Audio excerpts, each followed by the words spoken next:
Bonjour, mon nom est Guy Jacques et je vous souhaite la bienvenue à l'émission Au cœur des Appalaches. Aujourd'hui, nous nous trouvons au Cégep de Thetford dans le cadre de l'Expo Science qui réunit de nombreux membres de la communauté étudiante, autant que du Cégep finalement que des 3 polyvalentes du Centre de services scolaires des Appalaches. Nous allons donc rencontrer certaines des équipes afin de vous faire découvrir leurs projets ainsi que l'un des co-organisateurs. Nous rencontrons M. Jérôme Grenier, co-organisateur de l'Expo Science. Bonjour, M. Grenier. Bonjour. Combien d'équipes sont présentes aujourd'hui pour présenter leurs projets? On a 33 projets qui participent à l'Expo Science, dont 25 du Cégep de Thetford et 8 des polyvalents de la région. Combien attendez-vous de visiteurs pour cet événement? On attend à peu près une centaine de visiteurs grand public et des élèves des écoles primaires. Quels sont les défis que représente l'organisation d'un tel événement? Je dirais que ce qui a été le plus difficile, c'est justement de faire le lien entre le Cégep et les 3 polyvalentes pour que tout le monde soit au moment pour l'événement. Est-ce que vous avez des partenaires pour l'organisation de cet événement? Oui, nos partenaires, on a Coalia, Kémitech, l'Observatoire national de l'amiante, puis nos commanditaires, il y a l'AGEC, donc l'Association étudiante du Cégep, la Fondation du Cégep de Thetford et le CRSNG. Parfait. Je vous remercie. On va aller découvrir au fond les projets des étudiants de notre côté. Nous sommes maintenant avec l'équipe qui présente le projet Le Remorqueur de Tank. Bonjour. Bonjour. Vous étudiez à quel endroit? À Thetford Mines. Pouvez-vous nous dire en quoi consiste votre projet? Dans le fond, notre projet, c'est à faire remorquer notre tank pour pouvoir ensuite, admettons, l'emmener n'importe où, admettons. Ce qui pourrait permettre, admettons... En cas d'accident, pouvoir le remorquer facilement. Ouais. OK. Et d'où vous est venue l'idée de ce projet? Dans le fond, en fait, de base, on voulait faire une voiture qui pouvait rouler assez vite, mais elle n'allait pas assez vite de ce qu'on a vu. Donc, on s'est dit ensuite, on préfère une voiture qui flotte avec des aimants, mais ça aussi, ça prenait trop de matériel. Ensuite, on s'est dit, on va faire une remorque. Et là, on s'est dit, qu'est-ce qu'on pourrait remorquer? On s'est dit, pourquoi pas faire un tank, parce que c'est moins facile que, mettons, un char à monter.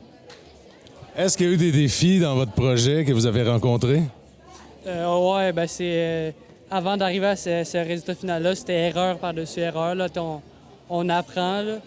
Fait qu'on essaye, puis on a eu l'idée de faire ça.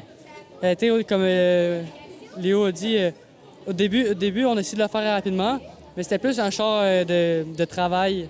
C'était plus... il allait pas vite, mais il est puissant. Fait que c'est là qu'est venue l'idée de tracter quelque chose. Est-ce que vous comptez aller plus loin avec votre projet? Le faire en grandeur nature, ça serait peut-être le fun, là. Faire avec, mettons, du bois ou du métal tout au plus, là, mais ça serait le fun, ouais. Fait qu'on sait jamais jusqu'où tout ça peut vous mener. Non. Parfait, je vous remercie beaucoup. Le projet suivant, la voiture à propulsion élastique. Bonjour. Allô. Vous étudiez à quel endroit? Black Lake. Polyvalente de Black Lake. OK. Pouvez-vous nous parler de votre projet? Il se propulse par des élastiques comme ceci, là. OK. Et quels sont les résultats, au fond? On a des moyennes avec 3 tours de 47, 4 tours de 59 et 5 tours 82. D'où vous est venue l'idée pour ce projet-là? On cherchait de quoi faire, puis on a vu des vidéos sur YouTube, puis on s'est dit que ça serait bien de faire un projet comme ça. Est-ce que vous avez rencontré certains défis lors de l'exécution du projet? Il manquait de stabilité dans la direction, donc on a mis des bouts de colle. Il manquait aussi d'adhérence, donc on a mis des élastiques sous les pneus pour qu'elle adhère mieux. Puis on s'est aussi rendu compte que lorsqu'on utilisait un élastique, elle s'agrandissait puis elle devenait moins efficace que la neuve. Okay. Est-ce que vous comptez aller plus loin avec ce projet-là? Quand même, mais on voudrait surtout le refermer, le mettre plus beau, le solidifier. Et c'est pas mal tout. Parfait. Je vous remercie de votre participation à l'émission. Projet suivant, uranium de sous terre au réacteur. Bonjour. Vous étudiez à quel endroit? Ici même au cégep de Thetford en technologie minérale. Pouvez-vous nous expliquer en quoi consiste votre projet? Notre projet, en gros, il consiste à démontrer que l'uranium, l'énergie nucléaire, est une énergie verte qui est à faible émission de carbone. Oui, carbone, émission à effet de serre. D'où vous est venue l'idée pour ce projet? En effet, l'idée du projet, c'est un peu simple et plate comme réponse en même temps, mais c'est la vérité. On avait une liste de projets à choisir et c'est celui qui nous a piqué le plus l'œil. Donc, voilà. Est-ce que vous avez rencontré des défis au cours de votre projet? La collecte d'informations à certains endroits était difficile à trouver, mais à part ça, ça a bien été. On avait une bonne équipe, la communication était bonne, c'était pas pire. Est-ce que vous comptez aller plus loin avec ce projet-là? Moi, personnellement, non. Parce qu'on a beaucoup de choses, quand même, d'autres cours à faire. Puis c'est un peu ça. Je sais pas pour les autres, là. Mais en effet, ça va dépendre des personnes qui ont voté et si jamais advient le cas, ben c'est sûr et certain qu'on va pas dire non. Hein. Mais pour l'instant, comme mon collègue a dit, on n'a pas de plan prévu pour aller plus loin. Parfait, je vous remercie de votre participation. Bonne chance à vous. Comme prochain projet, c'est le circuit électrique et le code. Bonjour à vous. Vous étudiez à quel endroit? On est de la polyvalente de Black Lake, en secondaire 4 et 5. Secondaire 5, secondaire 4. Pouvez-vous nous dire en quoi consiste votre projet? Comme vous pouvez le voir, notre projet, c'est une Formule 1 téléguidée. On a fait ce projet-là dans le but que des enfants puissent s'amuser avec une voiture téléguidée, une voiture qu'ils aiment, tout en apprenant le codage, que c'est un petit but éducatif, que ce soit pas juste un jouet qu'on achète pour le fun, que ça soit pas juste rouler, que vraiment il y ait quelque chose et que ça fasse un apprentissage pour l'enfant. Et vous, d'où vous est venue l'idée pour ce projet-là? Ça a été plus elle qui a eu l'idée en regardant la Formule 1, le Grand Prix de Formule 1 cet été. Puis ça a été d'un plan plus tôt l'année passée de faire un projet à l'Expo Science, puis surtout un auto téléguidé, c'était dans les plans. Puis l'idée de la Formule 1 en tant que telle, c'est venu justement au Grand Prix cet été. Le Grand Prix du Canada, j'imagine. Évidemment. J'y vais cette année, puis c'est vraiment le fun. J'aimerais ça qu'on aille loin avec ça, puis que limite la faire rouler sur le circuit, ça pourrait être le fun.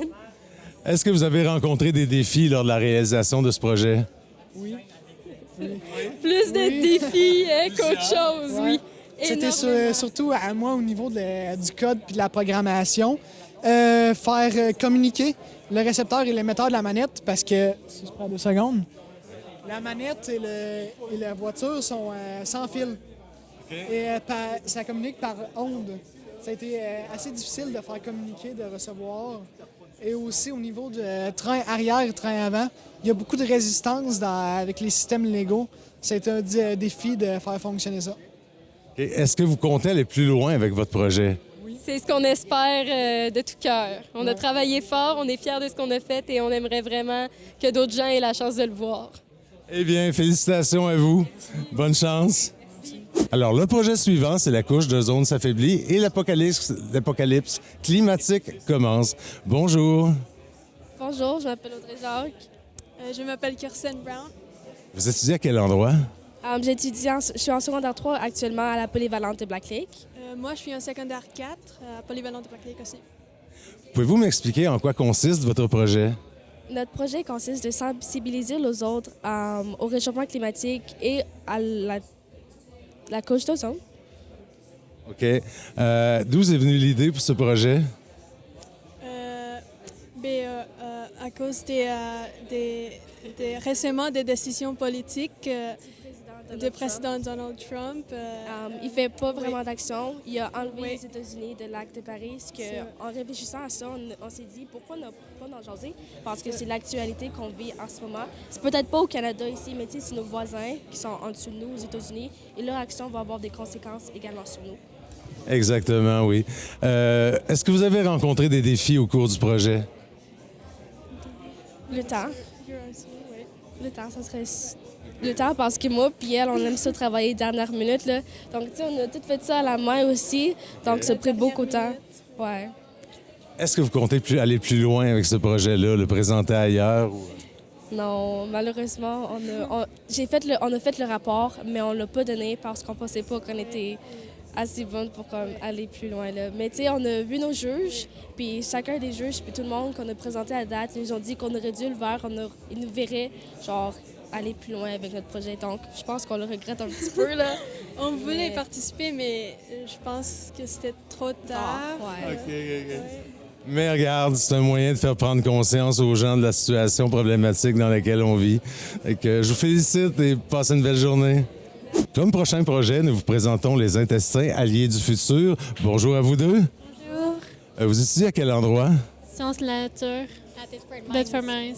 À la polyvalente ou?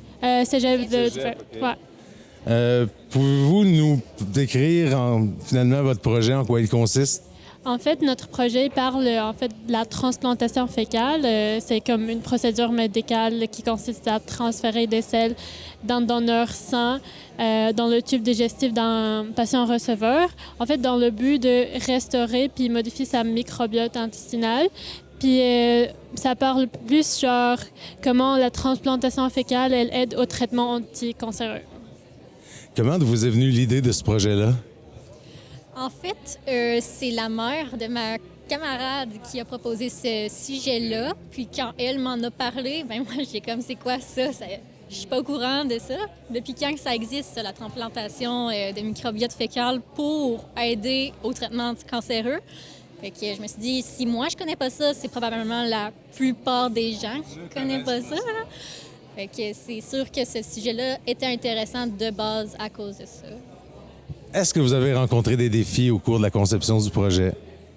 Oui, un peu, parce que est un sujet moins popularisé, mettons, puis vraiment comme il n'y avait pas beaucoup de trucs qui parlent comme des sources, mettons, qui parlent de ça, mais on a réussi quand même à extraire beaucoup d'informations, mettons. Est-ce que vous comptez aller plus loin avec ce projet? Pas particulièrement. Je sais que Once veut se diriger dans un domaine de la santé en médecine. Donc, ça pourrait être intéressant de voir si elle va continuer là-dedans dans ses études. Mais sinon, c'était plus de pouvoir faire connaître ce traitement-là à la population, au grand public. Il y a un but d'information, finalement, et de conscientisation. Oui, c'est ça, exactement. Parfait, je vous remercie beaucoup. Le prochain projet est Vers le changement. Bonjour. Vous étudiez à quel endroit? Thetford Mines en technologie minérale. OK, ici au Cégep. Exactement. Pouvez-vous nous dire en quoi consiste votre projet? Le projet, c'est la phytorémédiation. En fait, la phytorémédiation, c'est l'utilisation des plantes et des micro-organismes associés à leur système de racines pour décontaminer les sols et ou dégrader les contaminants qui y sont présents. OK. D'où est venue l'idée de réaliser ce projet-là? C'est un projet moderne, c'est d'actualité, c'est vert. Puis, je sais pas, c'est le projet qui nous intéressait le plus dans notre liste, fait qu'on a décidé d'aller sur ça. Est-ce que vous avez rencontré des défis au cours de ce projet-là? À quel moment des questions spécifiques là, de par des juges ou par d'autres individus? Mais dans l'ensemble, on a eu une certaine facilité à réussir à vulgariser le projet, les différents types, avantages, désavantages de la solution de la phytorémédiation. OK. Est-ce que vous comptez aller plus loin aussi avec ce projet-là? Pas vraiment. Malheureusement, on n'était pas admissible au projet Expo Sciences pour aller dans la compétition. OK. Je vous remercie de nous avoir présenté le tout. Félicitations à vous.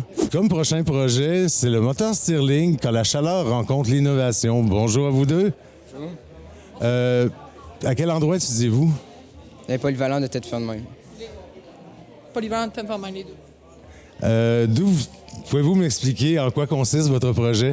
En fait, ça a été fait pour créer... C'est M. Stirling qu'on voit ici.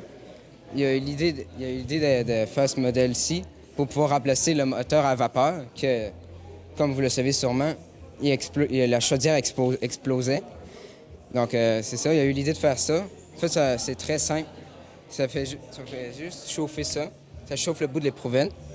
Dans le fond, quand on fait chauffer, l'air se dilate. Donc, ça amène le piston ici.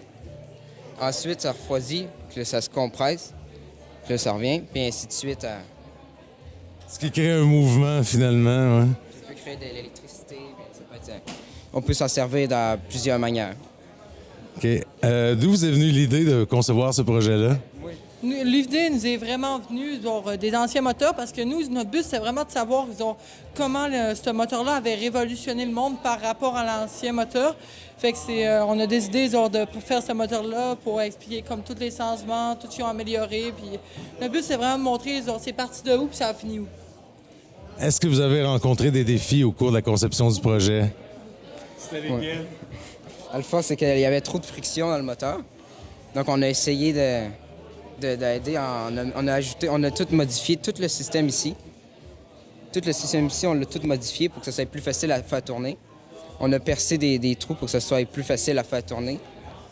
Mais finalement, on s'est rendu compte que le cylindre, il n'est pas complètement rond, donc ça peut pas marcher comme ça. OK. Est-ce que vous comptez aller plus loin maintenant avec ce projet-là? Oui et non. Moi, j'aimerais ça aller plus loin avec ce projet. Et le développer, finalement. Oui. Je suis sûr qu'on est très proche de le faire marcher.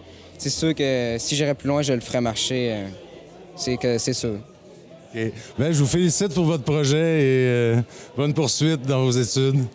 Le prochain projet, c'est le Red Dot, un outil de précision pour les forces armées. Bonjour. Allô? Tu étudies à quel endroit? J'ai étudié à la polyvalente de Thetford. Peux-tu nous dire en quoi consiste ton projet? Mon projet consiste à un Red Dot militaire qui est un outil de précision avancé pour les militaires surtout, car présentement, il est illégal pour des personnes normales. Pour le commun des citoyens. Ouais. Ça fonctionne comment, au fond?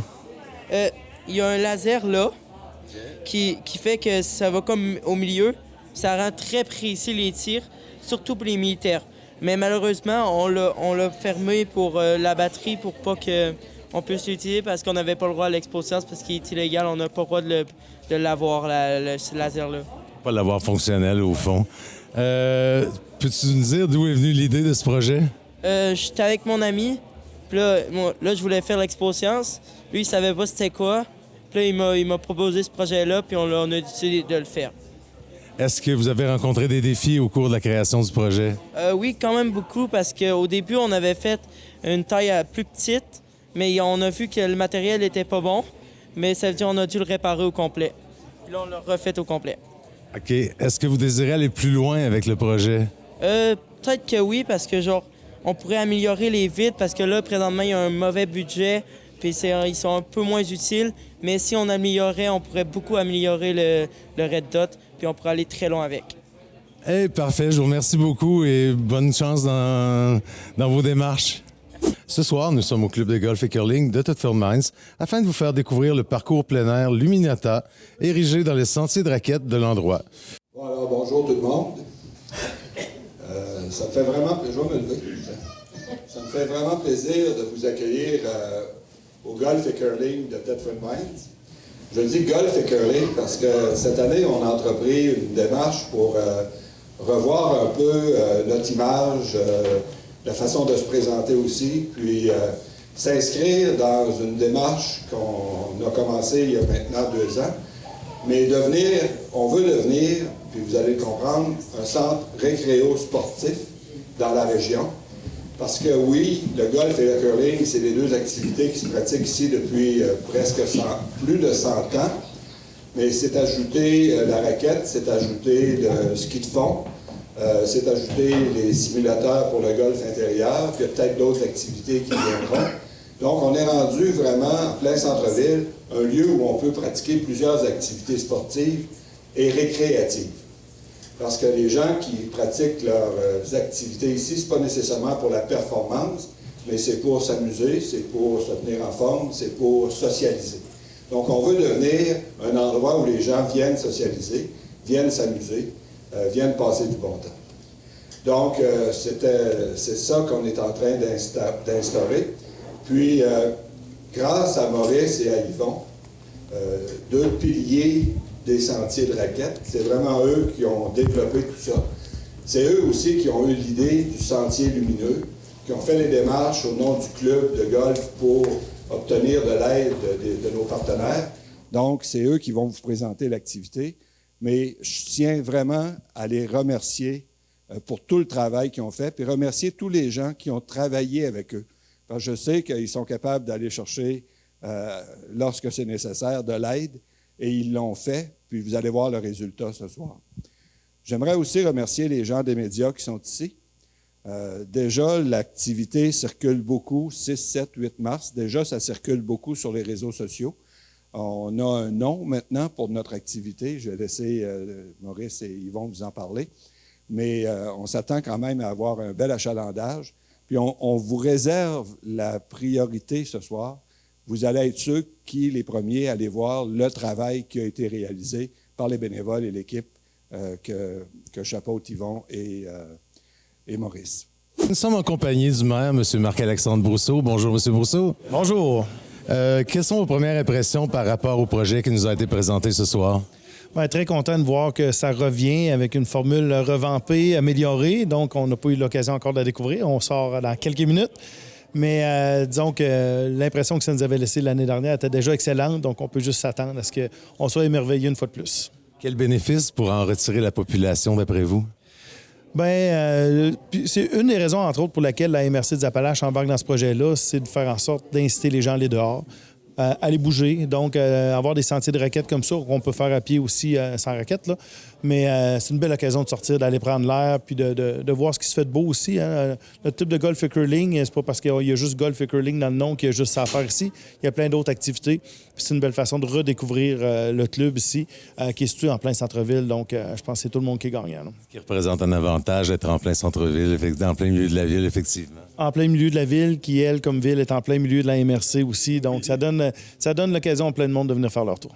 Qu'est-ce que vous pensez de l'idée d'avoir instauré ce parcours? Bien, en fait, on est content de savoir qu'il y a des gens qui ont mis beaucoup d'efforts là-dedans, hein, parce que ça se fait par des bénévoles, des activités comme celle-là. Donc, évidemment, on les remercie. C'est un bel ajout qui se fait dans notre région. Ça va faire en sorte que les gens puissent vraiment aller prendre l'air, sortir, faire de l'activité, pas rester enfermés, parce que la saison hivernale, des fois, on a tendance un peu plus à s'encabaner. Donc, voici une superbe occasion de sortir. C'est une occasion de socialiser aussi.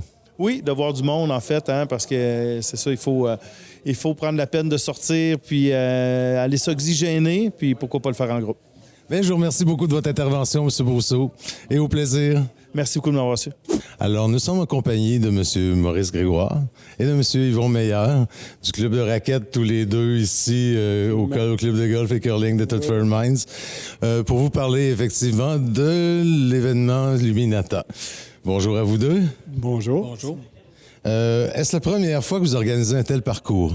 Ce n'est pas la première fois parce que en 2023, il y a des étudiants du cégep qui sont venus nous voir à la fin de l'automne 2022 pour dire, nous autres, on aimerait organiser quelque chose sur votre sentier de raquettes. On a dit oui, OK, on va collaborer. On a donc collaboré avec eux et on avait eu, le 11 mars 2023, 750 personnes. Alors, ça nous a donné l'idée de dire pourquoi on ne le referait pas. Alors, c'est comme ça qu'on l'a refait l'an dernier, mais l'an dernier, ça a été la catastrophe à cause de la température. Le mercredi, il y avait eu la pluie, donc ça a gâché nos sentiers. On a été obligé de permettre aux gens de marcher en botte et il y a aussi de mettre du gravier parce que c'était glissant, etc., etc. Donc, puis on n'avait pas été assez actifs sur les réseaux sociaux, donc on a eu un certain nombre de personnes, mais je pense que cette année, on va être plus équipés, puis aussi on va améliorer notre édition parce que c'est notre deuxième édition que nous autres on fait. C'est parfait. Je vous souhaite du beau temps. D'où vous est venue l'idée de concevoir le parcours plein air féerique, au fond, de renouveler l'expérience? C'est à partir de ça, finalement, de la première expérience? Je dirais que la MRC avait une priorité, le plein air. Et il y a plusieurs régions qui ont des types de circuits éclairés comme ça. Et nous, on a dit, bon, on pourrait s'inspirer d'ailleurs puis le faire dans notre région. Et il y avait une grande ouverture pour nous subventionner, entre guillemets, pour partir ça. Et comme on avait eu une courte expérience, on a dit, bon, OK, on va y aller parce que nous autres, on trouvait ça que c'était un gros potentiel et que c'était intéressant. Et d'ailleurs, les gens qui sont venus l'an passé, là, ils n'en revenaient pas. il disait Jean de Thetford, réveillez-vous, allez voir ça, c'est féerique. Alors, c'est pour ça qu'on a continué avec les partenaires et qui attendent justement cette réaction des gens de dire « Hey, c'est fantastique, on a ça à Thetford » comme attrait local et même régional et même davantage. Oui, je suis bien d'accord avec vous. D'où vous êtes venue l'idée du nom Luminata? En fait, c'est Joanie, la publiciste et la directrice de marketing du club, qui nous a suggéré ce nom-là. Puis on trouvait que c'est un nom court. Luminata, ça parle de lumière et sa définition de parcours plein air féerique, ça tombait pile avec ce que la MRC voulait, le plein air. Et c'était descriptif pas trop long et c'était parfait. Je pense que c'est un nom efficace, effectivement. Et il y a aussi toutes les phrases qu'elle nous a suggérées aussi pour parler de ça. On a dit, ben ça nous convient. Combien de kilomètres compte le parcours? Ça a 2,5 kilomètres. C'est un peu long pour un sentier illuminé, mais c'est pour ça qu'on essaie toujours de faire à certains endroits des wow pour que les gens ils fassent tout le parcours. Puis qu'ils puissent prendre des petites pauses finalement et admirer le décor. Ouais. Et il y a aussi des choses qu'on va améliorer encore avec la prochaine édition, par exemple. On dit, bon, il faudrait mettre ça, il faudrait faire ci, il faudrait faire ça. Déjà qu'on a des idées, là. Puis aussi, je pense qu'on pourrait le faire non seulement l'hiver, mais on pourrait le faire au printemps, à l'été ou à l'automne, là, comme par exemple, on voulait le faire à l'Halloween à un moment donné. Puis là, ça pourrait devenir un événement 4 saisons, au fond. Absolument, absolument. Le parcours peut prendre combien de temps environ? 1 heure à peu près. Okay. Oui, tranquillement, pas vite. Et à quoi les visiteurs doivent-ils s'attendre? Je pense que les visiteurs ils vont être impressionnés par... On pense l'an passé, au retour, on demandait « Qu'est-ce que vous avez aimé? » « Oh, la forêt enchantée, c'était extraordinaire.